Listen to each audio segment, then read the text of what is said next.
Please इस जहाज को रोक दीजिए, नहीं तो ये ब्लास्ट हो जाएगा। दूसरे इंजन का फ्यूल टैंक लीक है, नहीं तो 300 लोग मारे जाएंगे।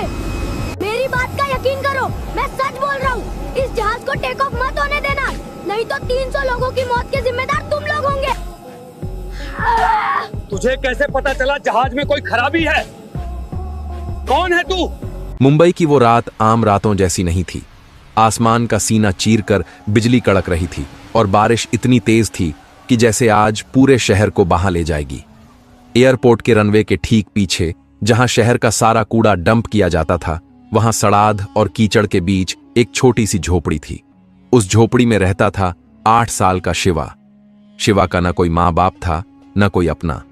उसका काम था दिन भर प्लास्टिक की बोतलें बीनना और रात को एयरपोर्ट की जालीदार दीवार के पास बैठकर उड़ते हुए जहाजों को निहारना। लेकिन शिवा में कुछ अजीब था।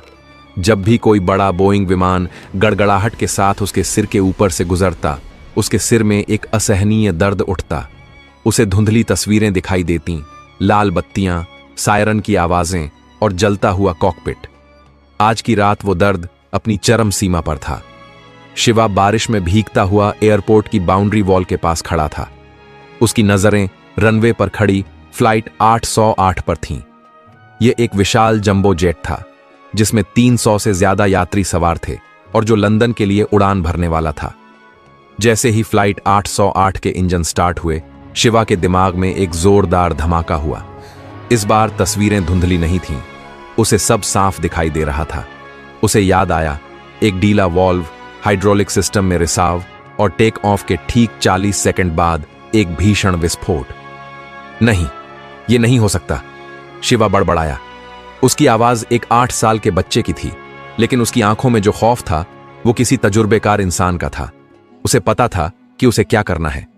सुरक्षा घेरा बहुत सख्त था, ऊंची दीवारें, कंटीले तार और हथियारबंद गार्ड्स।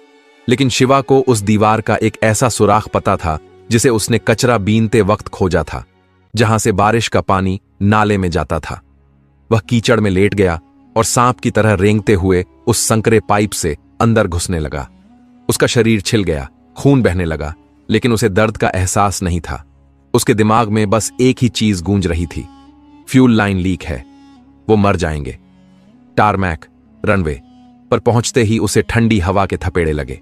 सामने विशालकाय जहाज धीरे धीरे टैक्सी कर रहा था। बारिश और अंधेरे के कारण विजिबिलिटी बहुत कम थी। शिवा ने दौड़ लगा दी। एक छोटा सा मैला कुचैला बच्चा दुनिया के सबसे सुरक्षित स्थानों में से एक में मौत के सामने दौड़ रहा था। एक सिक्योरिटी गार्ड चिल्लाया,